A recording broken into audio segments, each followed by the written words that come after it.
UP विधानसभा में BJP की जीत और मुकेश सहनी की हार के बाद बिहार में सियासी बयानबाजी तेज हो रही है। बीजेपी के विधायक हरिभूषण ठाकुर बचौल ने मंत्री मुकेश सहनी के इस्तीफे की मांग की। हरिभूषण ठाकुर बचौल ने मुकेश सहनी को नैतिकता के आधार पर इस्तीफा देने की मांग की। यही नहीं, उन्होंने कहा कि विधान परिषद नहीं भेजने को लेकर बीजेपी के बड़े नेताओं को पत्र भी लिखेंगे। तो वहीं बीजेपी के एक और विधायक कुमार शैलेंद्र ने भी सहनी पर हमला बोला। शैलेंद्र ने कहा कि मुकेश सहनी ने जिस तरह से यूपी में बीजेपी को नुकसान पहुंचाया, उसको लेकर केंद्रीय नेतृत्व को फैसला लेने की जरूरत है। तो वहीं कांग्रेस के विधायक और मुख्य सचेतक राजेश राम ने भी मुकेश सहनी को नसीहत देते हुए जल्द से जल्द इस्तीफा देने की मांग की।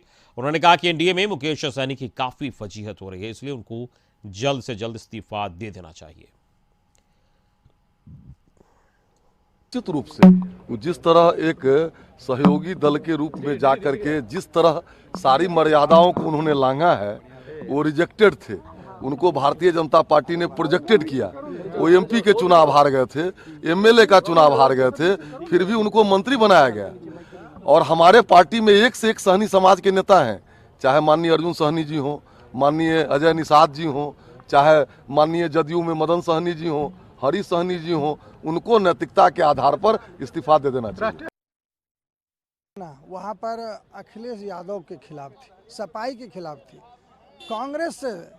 इसलिए हम लोग तो ये जानते भी नहीं कि कौन हमारे खिलाफ लड़े। ठीक है, नहीं जानते आप? नहीं, हमारे यहाँ गठबंधन में है। अगर मुकेश सहनी जी हमारे खिलाफ यहाँ गठबंधन में रह के वहाँ खिलाफ में लड़े हैं, तो ये तो नेतृत्व उसको देखेगी। तो आप लोग बात देखिए, सरकार चलाना ना चलाना वो अलग विषय है, लेकिन मुकेश सहनी लगातार जिस तरह से अपमानित कर रहे हैं, समर्थन पाते हुए भी उनकी सरकार ये अहमियत नहीं है, उनकी इस सरकार में वैल्यू नहीं है।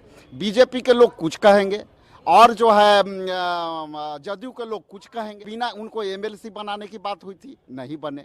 अब उनकी कार्यकाल खत्म हो रही है, तो ये इस तरह से अब वो भी पीड़ा में है कि अब मेरा क्या होगा। इसलिए मुकेश सहनी प्रेशर के पॉलिटिक्स ना करें और नैतिकता के पॉलिटिक्स करें, और नैतिकता के आधार पर उनको तत्काल इस्तीफा दे देनी चाहिए।